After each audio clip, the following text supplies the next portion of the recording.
All right, JP, thanks for jumping online, and welcome aboard to the Leeds BD team. So JP is one of our most recent business growth partners for the Leeds BD program. So JP, let's just get kicked off. Can you give me a bit of a spiel in terms of your professional background?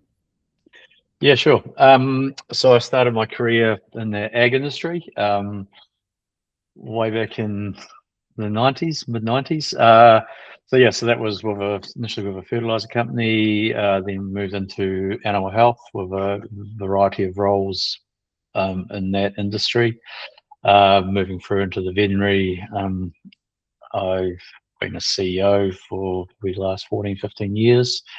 Had a lot of roles on boards, worked with cooperatives. So yeah, I guess a lot of different roles along the way, and yeah, a lot of learnings, and sort of got to where we are now. A question I'd like to ask on that. So, you mentioned, I guess, sort of your professional origin story is in the ag sector. So what did those earlier days in the ag industry sort of, I guess, teach you? What learnings did you take from a business development perspective? Because it's very relationship driven in that field, right? Yeah, no, absolutely. And I think our fertilizer days was probably the most prominent around that business development. Like, we were a new company and up against some really large established cooperatives.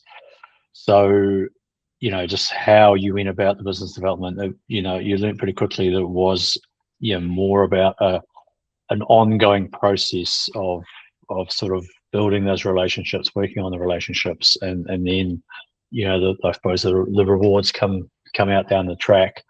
But first and foremost, it was about establishing trust. You can show value, and that trust comes there. So yeah, very, very good learning ground from that perspective, for sure.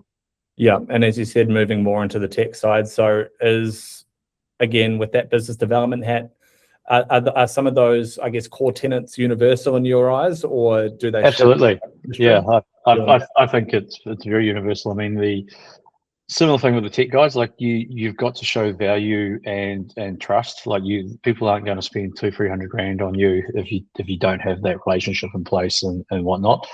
So I think having those sort of regular meetings and ongoing relationships, and sometimes it's not even about your own business. No, you might just see an opportunity for them and just reach out and say, hey, I was talking to so and so the other day. Might be worthwhile you having a chat to them and whatnot. So yeah, so it's definitely more about that relationship, and I suppose being systematic about how you want to. Totally. And being in both spaces, and then obviously you're a BD guy, but say whether it be colleagues or people that you work with in the field, there's probably a bit of misconception around business development. People sometimes tend to overcomplicate it and get a bit spooked by it. So what would be your, I guess, general philosophy on business development, and I guess, if anything, maybe try help simplify what you think good business development is? Yeah, I guess my definition is probably that the hunter, the nurturer type role. I mean, there's probably a combination of both within it, and obviously depending on the role you have in the company and how much pressure you have on for sales and that sort of stuff as to how that progresses. But I would think, if you take it back a step and look at it as part of my role, I'm going to allocate, say, 5 hours a week or 5 hours a month, whatever it is, to business development. It's like anything else. You've actually got to be structured and intentional.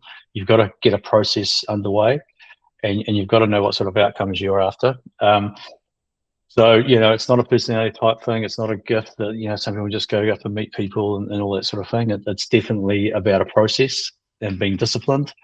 And I think, like anything, it's like going to the gym. Like, if you just stick at it, the results will come. And especially for I suppose we've seen it in some of our tech companies I've worked with, like that mid-tier management who want to move up to the next level. Like, they don't have the tools, and they don't really understand. It is about nurturing a relationship, but also being intentional about what you want out of that relationship and what that other person, so they know that you're looking for work or whatever it is you're looking for. Next question would be, let's think from, I guess, a company perspective. There are many levers that a company can pull, which can influence growth, be it marketing, word of mouth, referral. Sometimes, doing a good project or doing a good job might take care of it, or a lot of the growth in some respects. But where do you sort of see business development, I guess, in that pecking order in terms of something actionable that can actually drive some really good results? Yeah, I think depending on the age and stage of the business, I think is probably an important thing to look at first. Obviously, if it's early days, you're going to be going for the big goals and the easy wins, I suppose. But as the business matures, it's probably one of the biggest levers you can actually pull. I mean, marketing gives you visibility. Obviously you get a bit more capacity via hiring more staff.